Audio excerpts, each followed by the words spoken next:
Closing arguments start just hours from now in the Kyle Rittenhouse trial. The jury could begin deliberations by the end of today.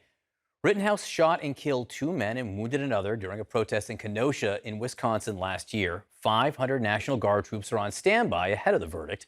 Joining me now, Alexis Hoag, assistant professor of law at Brooklyn Law School, and Lise Wheel, former federal prosecutor. She is also the author of the upcoming book, A Spy in Plain Sight, the inside story of the FBI and Robert Hanssen, America's most damaging Russian spy. Lise, let me start with you. We've all been watching this case.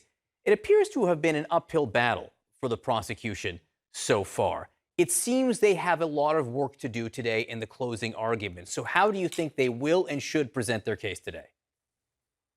They really have faced a lot of battles, including some of the key evidence not coming in by the judge. But what they're going to have to do today is rally and create a narrative that says that Rittenhouse was hunting for trouble. He inserted himself in a very potentially dangerous situation, which he knew. And what did he bring to the fight? A illegally possessed semi-automatic rifle. And then they're going to focus on the timeline, saying, look, this altercation took over 2 minutes. That doesn't sound like a long time, but if they take a pregnant pause for 2 minutes in a courtroom, believe you me, that's a long time. So they focus on that, and they focus on the fact that he got himself there. He was really out there looking for trouble that night. Professor Hoag, let's talk about the defense. What does the defense need to do today? Ooh, the defense has an uphill battle. I almost wish Lise was doing the closing argument.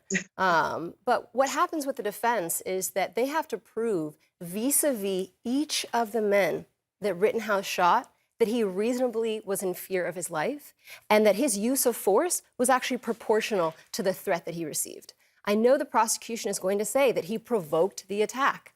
And again, in Wisconsin, there's actually a unique law that provoking an attack doesn't actually negate self-defense.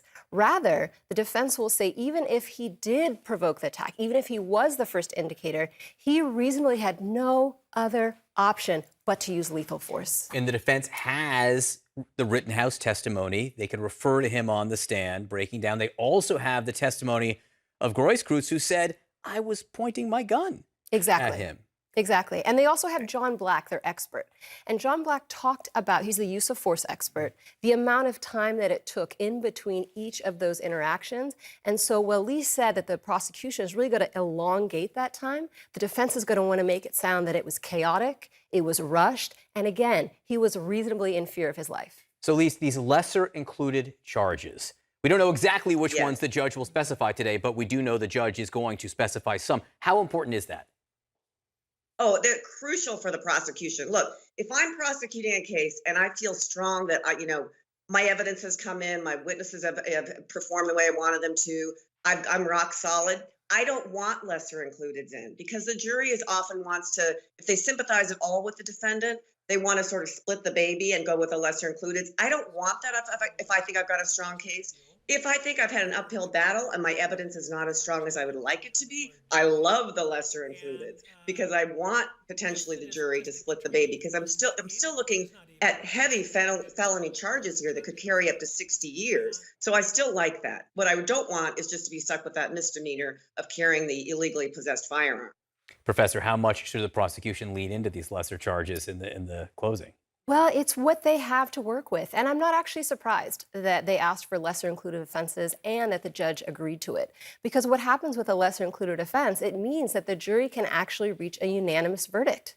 And when you have a non-unanimous verdict, that's a hung jury, and then they're back for a second trial. And the prosecution doesn't want to be in that position. And so it doesn't surprise me at all that the prosecution has given essentially the jury more options to decide this case and to convict. It's a hedge, a little bit of a hedge, though, and people should know that. It gives us a little bit of a window of even what the prosecution thinks of its case so far, which is maybe it needs some help.